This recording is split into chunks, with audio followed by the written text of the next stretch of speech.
In 2 Chronicles chapter 35, the focus continues on Josiah's reign as the king of Judah.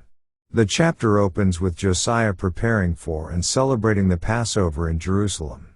Josiah directs the priests and Levites to fulfill their responsibilities, and he personally contributes offerings to support the observance of the Passover. The celebration is described as one of the grandest in Israel's history since the days of Samuel, showcasing Josiah's commitment to following the Lord and restoring proper worship. During the Passover celebration, Pharaoh Necho of Egypt marches through the territory of Judah on his way to confront the Babylonians at the Euphrates River. Josiah confronts Necho in battle, despite Necho's warning that he does not intend to fight against Judah. Unfortunately, Josiah is mortally wounded by archers, and he instructs his servants to take him away from the battlefield. Josiah dies, and his death is widely mourned.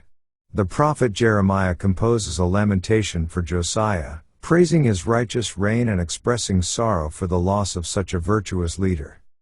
The chapter concludes by noting the lamentations that became a tradition in Israel and Judah in memory of Josiah.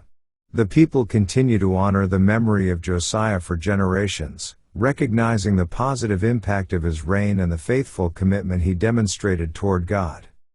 Chapter 35 serves as a poignant conclusion to Josiah's story, highlighting the significance of his righteous rule and the impact of his reforms on the spiritual life of Judah. The grand Passover celebration underlines Josiah's commitment to proper worship, while his untimely death adds a sense of tragedy to the narrative. The chapter underscores the importance of faithful leadership and the enduring impact that a devoted leader can have on a nation's spiritual well-being. Let's now read 2 Chronicles chapter 35. Moreover, Josiah kept a Passover unto the Lord in Jerusalem, and they killed the Passover on the 14th day of the first month. And he set the priests in their charges, and encouraged them to the service of the house of the Lord. And said unto the Levites that taught all Israel, which were holy unto the Lord, put the holy ark in the house which Solomon the son of David king of Israel did build. It shall not be a burden upon your shoulders. Serve now the Lord your God, and his people Israel. And prepare yourselves by the houses of your fathers, after your courses, according to the writing of David king of Israel, and according to the writing of Solomon his son. And stand in the holy place according to the divisions of the families of the fathers of your brethren the people, and after the division of the families of the Levites. So kill the Passover, and sanctify yourselves, and prepare your brethren, that they may do according to the word of the Lord by the hand of Moses.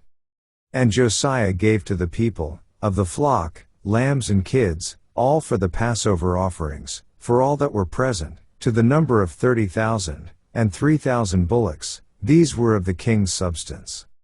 And his princes gave willingly unto the people, to the priests, and to the Levites, Hilkiah and Zechariah and Jehiel, rulers of the house of God, gave unto the priests for the Passover offerings 2,600 small cattle, and 300 oxen.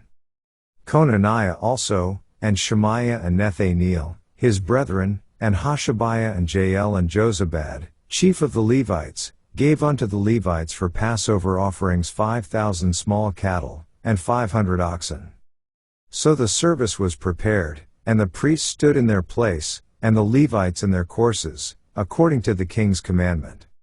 And they killed the Passover, and the priests sprinkled the blood from their hands, and the Levites flayed them.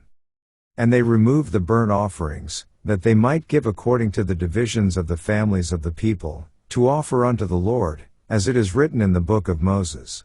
And so did they with the oxen. And they roasted the Passover with fire according to the ordinance, but the other holy offerings sawed they in pots, and in cauldrons, and in pans, and divided them speedily among all the people. And afterward they made ready for themselves, and for the priests, because the priests the sons of Aaron were busied in offering of burnt offerings and the fat until night, therefore the Levites prepared for themselves, and for the priests the sons of Aaron, and the singers the sons of Asaph were in their place, according to the commandment of David, and Asaph, and Haman, and Jeduthun the king's seer, and the porters waited at every gate, they might not depart from their service, for their brethren the Levites prepared for them. So all the service of the Lord was prepared the same day, to keep the Passover, and to offer burnt offerings upon the altar of the Lord, according to the commandment of King Josiah. And the children of Israel that were present kept the Passover at that time, and the feast of unleavened bread 7 days. And there was no Passover like to that kept in Israel from the days of Samuel the prophet, neither did all the kings of Israel keep such a Passover as Josiah kept, and the priests, and the Levites, and all Judah and Israel that were present, and the inhabitants of Jerusalem. In the 18th year of the reign of Josiah was this Passover kept. After all this, when Josiah had prepared the temple, Necho king of Egypt came up to fight against Carchemish by Euphrates, and Josiah went out against him. But he sent ambassadors to him, saying, What have I to do with thee, thou king of Judah? I come not against thee this day, but against the house wherewith I have war, for God commanded me to make haste. Forbear thee from meddling with God, who is with me, that he destroy thee not. Nevertheless Josiah would not turn his face from him, but disguised himself, that he might fight with him, and hearkened not unto the words of Necho from the mouth of God, and came to fight in the valley of Megiddo. And the archers shot at King Josiah, and the king said to his servants, Have me away, for I am sore wounded. His servants therefore took him out of that chariot, and put him in the second chariot that he had, and they brought him to Jerusalem, and he died, and was buried in one of the sepulchres of his fathers. And all Judah and Jerusalem mourned for Josiah.